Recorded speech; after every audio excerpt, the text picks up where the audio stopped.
নমস্কার বন্ধুরা, আজকে 27শে মে আগামী 48 ঘন্টাতে পশ্চিমবঙ্গের দক্ষিণবঙ্গের জেলাতে আপনারা কিন্তু গরম থেকে মুক্তি পাবেন। বলা যেতে পারে যে এখানে ভালো রকম ঝড়ো বেগে হাওয়া বা কালবৈশাখী বওয়ার মতো পরিস্থিতি এবং সাথে বজ্রপাত সহ কিছু জায়গাতে বিক্ষিপ্তভাবে বৃষ্টিপাত আপনারা উপলব্ধি করতে চলেছেন। এখনো অবধি মোটামুটিভাবে 13খানা জেলাতে কমলা সতর্কবার্তা আলিপুর আবহাওয়া দপ্তর জানিয়েছে এবং সাথে সাথে পশ্চিমবঙ্গের উত্তরবঙ্গের প্রায় 10খানা জেলাতে এখনো অবধি হলুদ সতর্কবার্তা জানানো রয়েছে। ওভারঅলি কিন্তু পুরো পশ্চিমবঙ্গ জুড়েই কিন্তু দেখতে পাওয়া যাবে যে একরকম ভাবে ঠান্ডার প্রকাপ দেখতে পাবেন। যেভাবে কিন্তু গরম বৃদ্ধি হচ্ছিল, মোটামুটিভাবে 40 ডিগ্রি পাড়িয়ে যাচ্ছিল দক্ষিণবঙ্গের জেলাতে, সেটা থেকে আপনারা স্বস্তি পেতে চলেছেন। এবার যদি আমরা এক এক জেলা করে দেখার চেষ্টা করি তাহলে আপনারা বুঝতে পারবেন যে আপনাদের জেলাতে কিরকম ওয়েদার কন্ডিশন থাকতে চলেছে। সবার প্রথম কথা হচ্ছে কি, এখন যদি আমরা ওয়েদার কন্ডিশন নিয়ে কথা বলি তো সেক্ষেত্রে একটা সাইক্লোনিক সার্কুলেশন বর্তমানে কিন্তু বিহার এবং ঝাড়খণ্ডের উপরে তৈরি হয়েছে এবং সাথে সাথে কিন্তু 850 হেক্টোপাস্কেল থেকে জলীয় বাষ্পপূর্ণ হাওয়া পুরোপুরিভাবে কিন্তু বঙ্গোপসাগর থেকে আমাদের কিন্তু পশ্চিমবঙ্গের উপর থেকে প্রবাহিত হচ্ছে।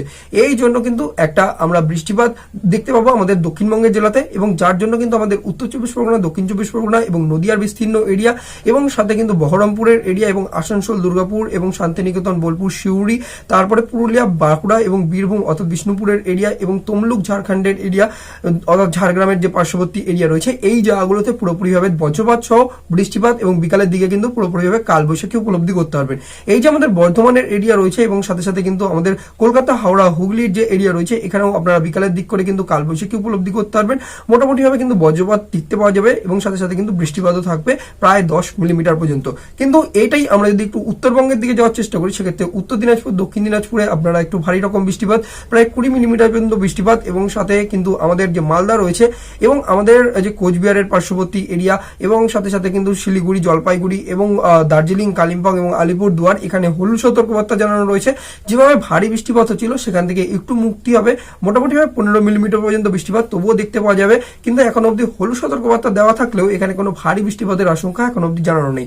কিন্তু এক্ষেত্রে যেহেতু কিন্তু 850 হেক্টোপাস্কেল থেকে জলীয় বাষ্পপূর্ণ হাওয়া প্রবেশ করছে এবং সাথে সাথে 500 হেক্টোপাস্কেল অর্থাৎ সাব ট্রপিক্যাল জেট স্ট্রিম থেকে ভালো ঝড়ো গতিবেগে মানে আর কি গতিবেগে হাওয়া বইছে, তো এই কারণে কিন্তু উত্তরবঙ্গে আপনারা কিন্তু মেঘ দেখতে পারবেন আকাশে এবং বজ্রপাতও ভালো রকম তৈরি হবে।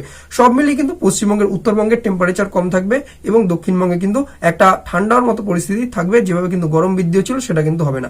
জানাবেন অবশ্যই কমেন্ট বক্সে যে আপনাদের জেলাতে কিরকম ওয়েদার কন্ডিশন রয়েছে। আর বাংলাদেশ নিয়ে আমি একটা সেপারেট ভিডিও বানাচ্ছি, যার লিঙ্ক এই ভিডিও ডেসক্রিপশন বক্সে দিয়ে দেবো। সেখান থেকে আপনারা বাংলাদেশের জন্য চেক আউট করে নিতে পারবেন যে আগামী 48 ঘন্টায় কিরকম ওয়েদার কন্ডিশন থাকবে। তো দেখা হচ্ছে আপনার সাথে পরবর্তী আবহাওয়া আপডেটের সাথে।